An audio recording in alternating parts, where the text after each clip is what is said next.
What's up, everybody? It's me, Johnny G. Welcome back to the channel. Today we're going to go ahead and do a bit of a toy review for you today. And this is pretty cool. I'm really excited about this. Now, I know this has been out for a little while now, but this is the Mega Collector's Building Set of the Xbox 360. And this is a neat little toy that came out. Obviously, this is more for a adult collector. And it does recommend 18 plus. It's 1,342 pieces. You build this, put it together, and it represents the Xbox 360 controller and Halo 3 in the original Xbox 360. Now, the reason that I received this is I'm part of a program, the Mattel Play, Rate, and Review program, where basically, if you could get into the program, once in a while they open up signups. It's a bit of a limited thing, and they accept you on a case-by-case basis. You get into the program, and every so often they send you emails where a product window opens, a selection window, and you'll get to go in and pick anywhere from one, sometimes two products or more, depending on the size and value of the product and what's going on. And in particular, the most recent one that I've got is this one. The product selection window was this last window was full of a couple of more high value products, and one's geared more towards adults. Usually it's a grouping of children's products and things like that. Obviously, it's toys. It's Mattel. You can get anything from WWE stuff to Hot Wheels to dolls and different characters and just a lot of neat things. And over the years, I've gotten so many different toys for my kids that we've gotten to try and review through this program. It's been a lot of fun. Basically, that's all they ask of you. You get the product, you check it out, you try it out, you take some pictures, and you could do a video like this, which is an optional thing, but I really wanted to because this is something really, really neat. And I thought I'd enjoy opening up, building, whatnot, giving my honest review, and then linking this to them so that they can see it through my final review process. Now, again, this is received through their program, Mattel Play, Rate, and Review, and this is the Xbox 360 Mega Collector's Building Set. Now we're going to go ahead and we're going to open it up, check out everything that's inside, start the process of building, which I'm going to do over the course of a little bit of time, and we'll kind of record it and maybe do a little bit of a speed thingy here, like you'll see it in speed, and then we'll show you the finished product, and I'll even compare it to, I have an original Xbox 360 here that I'm fixing for my dad that I can compare the size of the actual thing to this product. And on the back you can kind of see there's a couple of different things here with it. You can actually open up the console and see things. You can put the little disc inside, and there's a couple of neat little gimmicky type things that kind of awaken the nostalgia for anybody who owned an Xbox 360. Now, me personally, I grew up in the age of mostly having Nintendo products, and when the PlayStation and stuff came out, I didn't have one until eventually I got a PS2 Slim.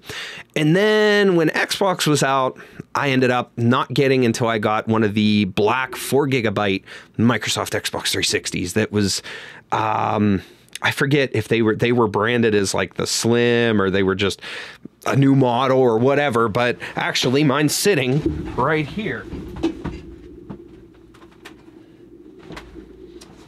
This was my original Xbox 360. I had the black model, which we'll stick that back here behind us. And again, I got the 4GB. It was the first one that I got, and I was just really, really excited. I got a little bit of money from something or a bonus or something from work, and I was like, dude, I'm getting this. I was just really excited. I got a little bit of money somehow. I can't remember exactly how, when it was, but I ended up buying one, and I was just thrilled. I'm like, this is my first Xbox. I mainly wanted to play the Dead Rising games and stuff on it, and I got it so that I could do that and a couple others that I really, really wanted.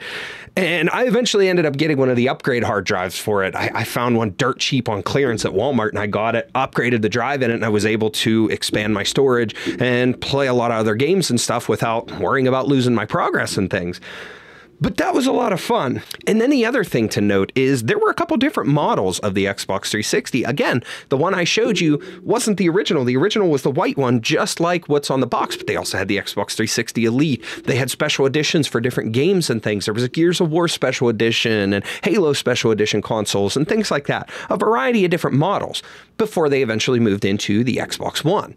Things like that changed over time and whatnot, but this particular item, this particular toy, is meant to celebrate the original iteration of the Xbox 360. And again, bring out that nostalgia for all the fans and all the people that had one way back in the day. So without further ado, let's go ahead and open this guy up, see what all's in it, what all it's going to take to build it, and we'll get started on that building process. Let's go. All right. So this just has a little bit of tape on the bottom. Oh, that's kind of cool. On the inside of the box there's like a diagram. Now, of course, this is of the Lego version, but it's just a diagram of the controller, the buttons, the console, and everything. And now we have 1, 2, 3. Wow, these are all labeled, numbered. 22. There's a ton of bags here. 20, 10, 11,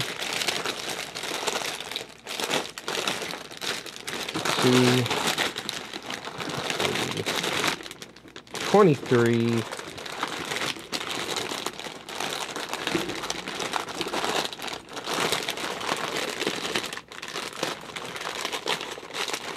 25. All right, so overall, we have 25 bags in here, and then a monstrosity of an instruction manual.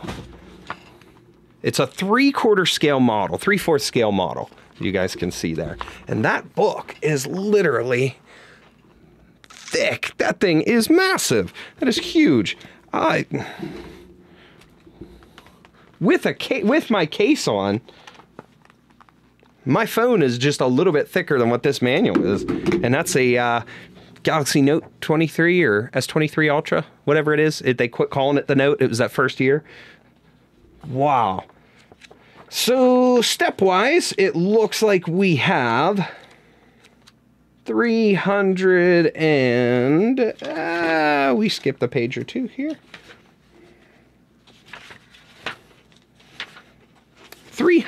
360 steps. So Xbox 360, 360 steps. Go figure. 360 steps to build this bad boy. And it looks like a lot of simple stuff, a lot of easy stuff, but we're going to see what this building process is like. So let's go ahead and get started. We're going to open this up, start the building process, start building the console itself, get it assembled, and then we'll show you guys the finished product. And like I said, we'll compare it to the actual Xbox 360.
All right, guys, so we have just finished up the Lego build. If you guys watched the time lapse and didn't skip ahead to this, all in all, it took me about 5 hours. Actually, in total, it took me 4 hours and 50 minutes to build this. Now, that's because I made a couple of mistakes along the way, a couple things that I had to go back and take apart, or like the instructions weren't 100% clear to me during the process. There was just like one piece that looked the same, but was just a little bit different that I had to go ahead and go back and switch out, swap out, things like that. I worked on this for about 2 days in total. Like I filmed my intro on one day, didn't start building until another day, and then the day after I came back and finished. So I spread it out a little bit, got it complete. But overall, also, I'm a bit of a shaky hand. If you guys have watched my channel or heard me talk on live streams before, I do have shaky hands and things like that. So that didn't help. Kept dropping some pieces, had to find them, things like that. But overall, was not a bad build, was not super complicated. And there are some really, really cool gimmicks with this as well, including things that light up, as well as just some nice little Easter eggs and references. So let's go ahead and show you everything from the beginning. First of all, actually at the very end, cute little, neat little Easter egg thing they give you. Achievement unlocked, build an Xbox, and it's just a little displayable thing. And next up, of course, we have a little stand, but our replica Xbox 360 controller. On top, you got the Microsoft, the connector, and then we have our joysticks, our buttons, everything, our D-pad, and the little X in the middle lights up. You can press it on and off to light up. Neat little LED setup there. Now, as well, a little collectible Halo 3 case here. And the thing is, if you pop it open carefully, there is a miniature version of Halo 3 in there. It's not an actual disc, does not play or anything, but cover art and all. And again, just another neat little display piece to go with it and to celebrate one of the best games of all time that was on this console. And this little cardboard thing was actually what the disc came in because we had to build the case. You had to build this case separately, build the hinge, put the two pieces together, and the disc itself was in this little cardboard insert. And last but not least, we have the Xbox 360. There's the back side of it, so you can see the power port, the Ethernet and USB port, as well as your video connector, and this was the OG video connector before HDMI was added. There's the front, so you have the disc tray, you have memory unit A, memory unit B, the infrared sensor, the eject button for the disc. Here is your button for connecting the controllers. There's your power button, which also lights up, has a single player mark on it. And then of course you could see the backside, plain as may be, Xbox 360 emblazoned on either side. And then of course too, you built the hard drive, the attachable hard drive for the top. Now just an interesting comparison here. I did mention before I built that I would compare the size to an actual Xbox 360. So this is an OG Xbox 360, belonged to my dad. I'm in the process of repairing it. It's got some thermal issues, but it's a little dusty. But you could see the actual size comparison to the Mega model and how they differ. Now, again, there's the back, so you can see the power connector, you can see the video connector, you can see the Ethernet on there as well. And this one here, I bought them a while back. Woo, almost dropped that. Bought them a while back. It was a Wi-Fi connector. These didn't have built-in wireless, so if you wanted to connect the Wi-Fi to connect to the internet for updates and things like that, you had to do it this way or connect via hardwire. So as you can see, that's just a neat little size comparison. Now, as I said, the power button itself lights up on this, but if I can get it to focus here, you guys can see a little bit of a glow inside this area here. It's pressable, but there's a little Xbox in there, little Xbox icon. And to top it off, if we remove the hard drive here, there's a little thing that they allowed you to build here to help pop these panels off. So we can remove the inner panel, or the outer panel, I should say, for the back. For the top.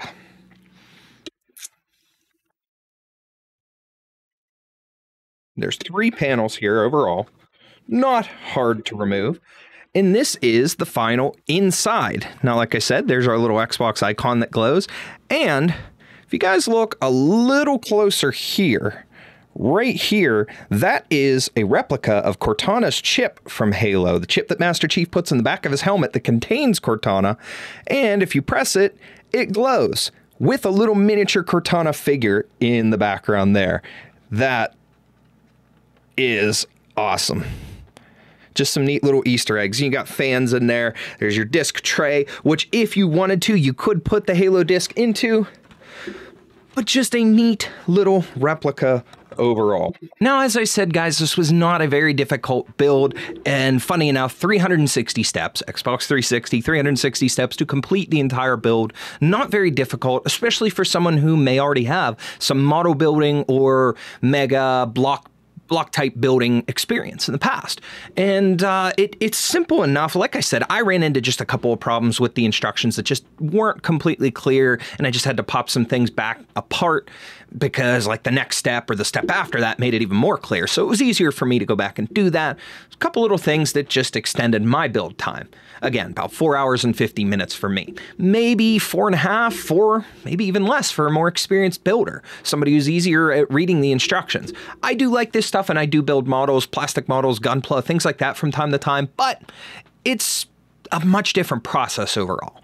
So in the end, they did make it fairly easy. It was separated very easily in bags, and you went in order 1 all the way through 25. No problems with following that, and all the pieces, for the most part, snap together pretty easily. They do include that little tool that helps you pry things apart if you need to.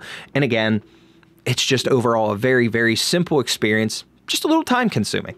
For a collector, somebody who really loves gaming or Xbox in general, nostalgia purposes, whatever you want to call it, this would be the perfect toy for them. If I was going to go ahead and give this a rating out of 10, I would go ahead and give it an 8 out of 10, again, for simplicity's sake of the build, just a couple of minor issues, for neat little Easter eggs, things like that in it. The reason that I would decrease a couple of points, though, there are a couple things in the build that I thought maybe they could have simplified the steps just by making an easier piece or something where, like, you built one longer piece out of a bunch of tinier pieces laid out and a couple of long bars and stuff. Not a big deal, not a massive deal, but when the rest of the kit does have some longer pieces that would have fit the purpose of this, probably would have made a little more sense to do something like that. Overall, in the end, very, very happy with this. Very cool, again, for nostalgia's sake, and as an Xbox and Halo fan myself, this is perfect. I really appreciate Mattel for sending this out to me to go ahead and build, put together, and to review for the Play Rate Review program. If you guys like this and you want to see more cool content like this, please like the video, subscribe to my channel. It's free for you, helps me continue to grow and bring more stuff like this. And for now, we will see you guys in the next one.